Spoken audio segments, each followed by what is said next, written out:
Hi everyone, आज मैं बात करूंगी कैप्को के बारे में। कोडागु पावर कंपनी लिमिटेड जो कि पावर सेक्टर की कंपनी है।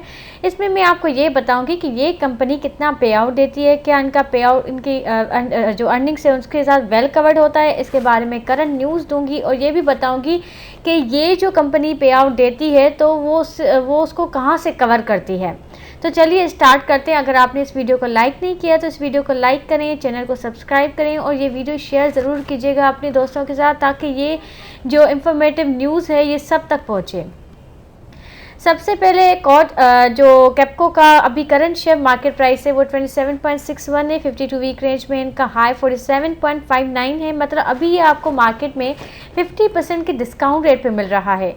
इनका लो 26.50 है। अगर इनका 1 ईयर चेंज और YTD चेंज देखा जाए, मतलब एक साल की इनकी जो मार्केट शेयर प्राइस में जो चेंजिंग आई है वो नेगेटिव आई है। 31.96 जो है इसके शेयर प्राइस में कमी आई है। और ये जो कंपनी है ये 10 सालों से अपना जो डिविडेंड वो शेयर होल्डर्स को देते आ रही है।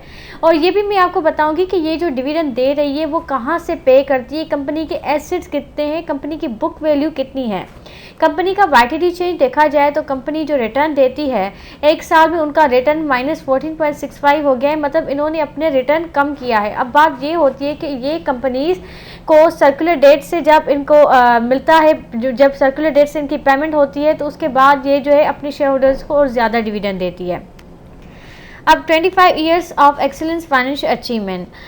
The technical milestone achievement improvements have directly impacted the company's financial performance. इस कंपनी ने बहुत सालों से अपनी जो बहुत सारी अचीवमेंट की हैं, इम्प्रूवमेंट्स लाई है कंपनी में, जिसकी वजह से कंपनी की जो फाइनेंशियल परफॉर्मेंस है वो भी अभी अच्छी है। अगर आप देखेंगे तो इस कंपनी के एसेट्स इसके लायबिलिटीज़ से भी ज़्यादा हैं। इनकी अर्निंग्स भी हमेशा ग्रो में ही होती है। इनके ऑपरेटिंग कैश फ्लो जो उनका डेट होता है वो वेल कवर्ड होता है। और 5 सालों से इनका जो डेट है वो भी कम होता जा रहा है, वो भी जो है उसमें कमी आ रही है, मीन्स वो वेल कवर्ड है। A few financial achievements contribution over the last 25 years are given below. तो मैं आपको ये बताऊंगी कि लास्ट 25 ईयर्स से इनको क्या क्या जो फाइनेंशियल अचीवमेंट्स या उनको ये जो फाइनेंशियल अचीवमेंट हुई है तो उससे क्या कंट्रीब्यूशन की है। तो ये जो कंपनी है ये आती है कि ये कंपनी हमेशा टैक्स पे करती है गवर्नमेंट को। ये पहली कंपनी है पावर सेक्टर की जो लिस्टेड हुई थी टैक्स पेयर्स में। The company has over the last 25 years provided a good return to share holders. इन्होंने लास्ट 25 ईयर्स से अपने शेयर होल्डर्स को हमेशा डिविडेंड देती आई है। उन्होंने टोटल डिविडेंड दिया है ₹136,697 मिलियन का कैश डिविडेंड दिया है अपने शेयर होल्डर्स को। और ये कंपनी अरेंज की है $45 मिलियन की KIBOR to LIBOR swaps in Pakistan 2011। और इन्होंने इशू किया था शॉर्ट टर्म इस्लामिक सुकूक in power sector Pakistan 1.5 billion के जून 2011 में। और ये जो transaction awarded as highly commended Islamic deal in Pakistan AAA asset Asia को उनको अवार्ड भी मिला था। ये कंपनी जो है उन्होंने सक्सेसफुली सेटल किया है एलडीज arbitration with the power purchaser, क्योंकि जो पावर परचेजर हैं उनसे जो हमें पेमेंट होती है वो उसमें बहुत इनेबिलिटी उसमें बहुत मुश्किल होती है। तो कंपनी को इनेबिलिटी होती है कि वो फ्यूल कैसे परचेज करे। और कैप्को जो है उसको अवार्ड मिला था partner in excellence award bye FBR से मिला था, फेडरल बोर्ड ऑफ रेवेन्यू से 2006 में। और ये कंपनी बहुत सारी CSR एक्टिविटीज़ में भी इन्वॉल्व है, जिसमें वो अपने जो सिटीजन्स हैं, जैसे कि 2005 में एक अर्थक्वेक आया था तो वहाँ पे उनकी डोनेशन दी, फूड रिलीफ्स इन 2010 में किया था। और इन्होंने बहुत सारी CSR एक्टिविटीज़ भी की हैं और उनका NGOs में भी, आर्मी को भी हेल्प की है और NGO में भी इनका हाथ रहा है। अगर आप इनकी प्रॉफिट एंड लॉस स्टेटमेंट देखें लास्ट 6 मंथ्स की, तो इनका जो कॉस्ट ऑफ सेल्स है वो कम हुआ है, इनका प्रॉफिट आफ्टर टैक्सेशन भी कम हुआ है, उनका EPS जो है वो 50% से कम हुआ है। इनकी जो आफ्टर टैक्सेशन जो इनका होता है प्रॉफिट वो भी इनका कम हुआ है। लेकिन स्टिल कंपनी का जो डेट है वो भी वेल कवर्ड है। कंपनी की जो पेमेंट्स हो रही हैं it is well covered by their earnings, their cash flow, इनका ऑपरेटिंग कैश फ्लो भी इन पॉजिटिव ही है। अगर कंपनी का PE मल्टीपल देखा जाए तो ये पुअर वैल्यू है as compare to PK renewable energy और पाकिस्तान मार्केट से। इनका कंपनी का 5.6 मल्टीपल अभी है। इनका PE मल्टीपल इंडस्ट्री का 5 मल्टीपल है और मार्केट का 5.6 मल्टीपल है। अगर ये मार्केट से कम होता PE मल्टीपल तो हम इसको कह सकते थे कि ये गुड वैल्यू बेस्ड है और ये एक वैल्यूएबल स्टॉक है, इसको आप परचेज़ करें। अब देखते हैं कंपनी का पे आउट। आप देखें कंपनी हमेशा अपने शेयर होल्डर्स को डिविडेंड दे रही है। इस साल भी इस कंपनी ने अपना 4 रुपीज़ का डिविडेंड अनाउंस किया है।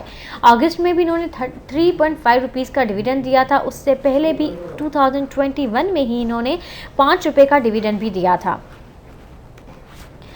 अब देखते हैं कि कंपनी की जो कैपको की जो अर्निंग्स हैं वो बहुत ही हाई क्वालिटी की अर्निंग्स हैं। आप देखेंगे कि इनका रेवेन्यू भी ज़्यादा है, इनकी अर्निंग्स भी ज़्यादा है, लेकिन इस साल इनकी जो 6 मंथ्स की रिपोर्ट शो कर रही है कि इनका प्रॉफिट आफ्टर टैक्सेशन जो है वो नेगेटिव में आ रहा है। लेकिन सबसे भले अर्निंग्स कंपनी की कितनी भी पॉजिटिव क्यों ना हो, हमें कंपनी की जो कैश फ्लो है, ऑपरेटिंग कैश फ्लो, उसको देखना बहुत ज़रूरी होता है। अगर वो पॉजिटिव में है तो मतलब आप समझिए कि कंपनी अपनी जो एक्सपेंसेस है उसको कवर करने के बाद कंपनी के पास और एक्स्ट्रा अमाउंट है। Kapco has more cash than its total डेब्ट। कंपनी के पास जो फिक्स्ड एसेट हैं और जो फिक्स्ड एसेट्स हैं वो उनकी टोटल लायबिलिटीज़ से भी ज़्यादा हैं। और कंपनी जो डिविडेंड देती है 45.2%, वो भी हायर है। जो बहुत सारी ऐसी कंपनीज़ है पाकिस्तान स्टॉक एक्सचेंज में जो कि 25% का डिविडेंड देती है, तो कैपको का जो डिविडेंड है वो हाई है, 45.27% ये हायर देती है as compare to PK market.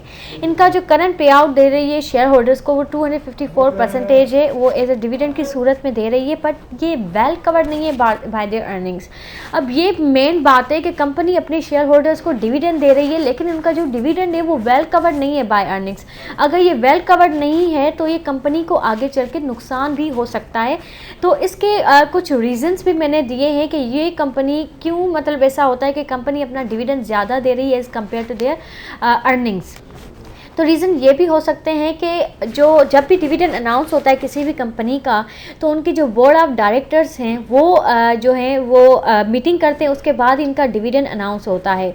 तो जब भी वो किसी शेयर होल्डर को कहते हैं कि हम हम इस साल जो है या इस क्वार्टर में हम 30% का डिविडेंड दे रहे हैं, तो कोई भी शेयर होल्डर ये नहीं कहेगा कि नहीं आप हमें 10% का डिविडेंड दें।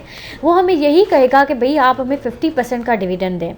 तो ये जो डिविडेंड होता है ये प्योरली जो है बोर्ड ऑफ डायरेक्टर के डिसीजन के बाद ही अनाउंस होता है।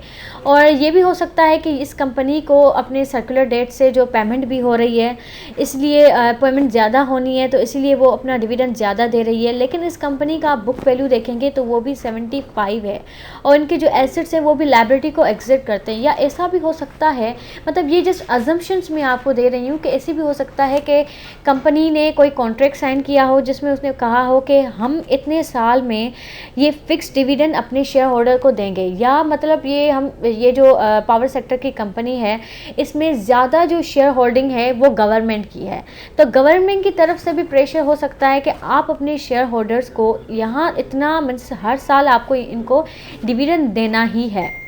तो ये भी एक रीज़न हो सकता है। और they are paying more dividend than best 25% पे आउट कंपनी। जैसे मैंने आपको पहले ही कहा था कि 25% जो कंपनीज़ अच्छी कंपनीज़ है जो डिविडेंड देती है, ये उससे भी हाई पे आउट देती है अपने शेयर होल्डर्स को।